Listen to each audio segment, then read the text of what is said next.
রাম নারায়ণ রাম। একটি কথা সর্বদা মনে রাখবেন যে ধর্ম সবার জন্য এক হওয়া উচিত। এই পৃথিবীতে যারা ধর্মকে ব্যবসাতে পরিণত করেছে তাদেরকে বর্জন করতে হবে, তাদেরকে শনাক্ত করতে হবে এবং যথাযথ শাস্তি দিতে হবে। ধর্ম একটি বস্তুবাদ এবং বস্তুর অস্তিত্ব। আমাদের ধর্মন্তন দিয়ে ধর্মকে বুঝতে হবে। আমরা যদি আসল ধর্ম কি তা বুঝতে না পারি তবে আমাদের জীবন অর্থহীন। ধর্মের অর্থ শুধুমাত্র মূর্তি পূজা নয়, এর অর্থ বর্ণবাদ বা জাতপাতও নয়। ধর্মের অর্থ এই নয় যে কেউ হিন্দু, কেউ মুসলিম, কেউ শিখ, কেউ বা খ্রিস্টান। আমরা যেভাবে জলের বিভাজন করতে পারি না, আমরা যেভাবে সূর্যের আলোকে বিভক্ত করতে পারি না, আমরা যেভাবে বায়ুকে আলাদা করতে পারি না, একইভাবে ধর্মকেও বিভক্ত করা যায় না। যদি কোনো ব্যক্তি ধর্মকে ছেড়ে দেয় তবে তার দেহের অস্তিত্ব থাকবে কি? আমাদের দেহ আমাদের আসল ধর্ম। আমাদের দেহ যে 5টি উপাদান দিয়ে তৈরি হয়েছে তাই হলো সব কিছু। সেগুলি ছাড়া কোনো ধর্ম নেই। আমাদের দেহ এই বাস্তব ধর্ম থেকে প্রস্তুত হয়েছে। আমাদের পুরো শরীর ধর্মের বিষয়। এই পৃথিবী এক, মহাকাশ এক। অতএব আমাদেরও ব্যক্তিগত মালিকানার অধিকার ছেড়ে ঐক্যবদ্ধ হতে হবে। সবাইকে একসাথে থাকতে হবে। জাতি ধর্মকে রাজনীতির ঊর্ধ্বে উঠতে হবে। প্রকৃতি কখনো কারো সাথে বৈষম্যমূলক আচরণ করে না। এই পৃথিবীতে প্রায় 800 কোটি মানুষ রয়েছে। তাদের দেহ পঞ্চভূত দ্বারা গঠিত। আমরা এই পঞ্চভূত থেকে শক্তি পাই, বিবেক পাই। এই বিবেক জীবনের আসল অর্থ ব্যাখ্যা করে যে কিভাবে জীবন যাপন করা উচিত।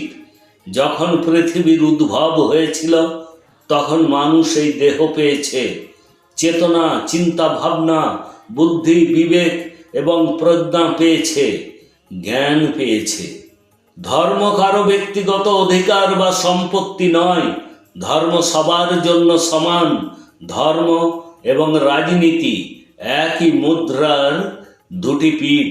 যদি আমরা ধর্ম এবং রাজনীতি থেকে কোনো একটিকে সরিয়ে ফেলি তবে তা হবে লবণ ছাড়া খাবারের মতো। আমাদের সকলকে ধর্ম সম্পর্কে খুব সচেতন হতে হবে।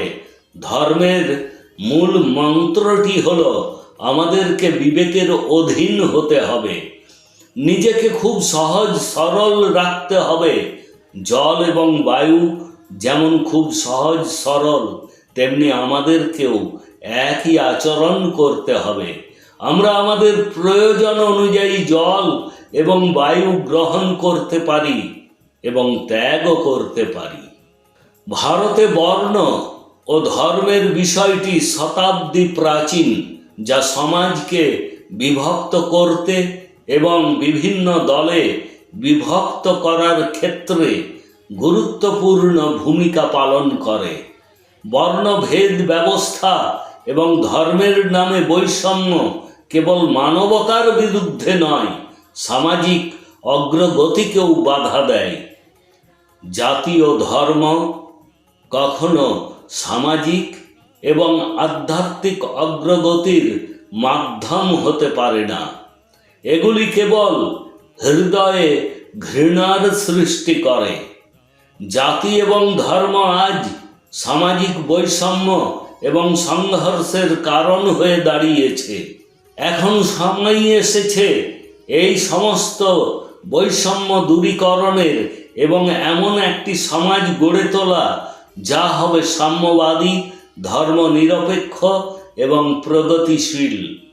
এটি কেবল তখনই সম্ভব হবে যখন আমরা আমাদের বিবেকের, আমাদের মনের কথা শুনব, প্রকৃতির সাথে সংযোগ স্থাপন করব এবং নিয়মিতভাবে রাম নারায়ণ রাম জপ করব।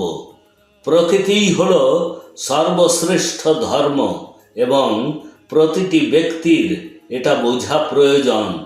যখন কোনো ব্যক্তি রামনারায়ণ রাম নামের সাথে সংযোগ স্থাপন করে তখন তার জীবন নিজে নিজেই স্থিতিশীল হয়ে ওঠে।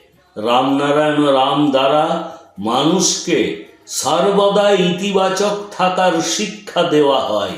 সর্বদা জীবনে ভালো কাজ করুন এবং যতদূর সম্ভব মানুষের ভালো করুন।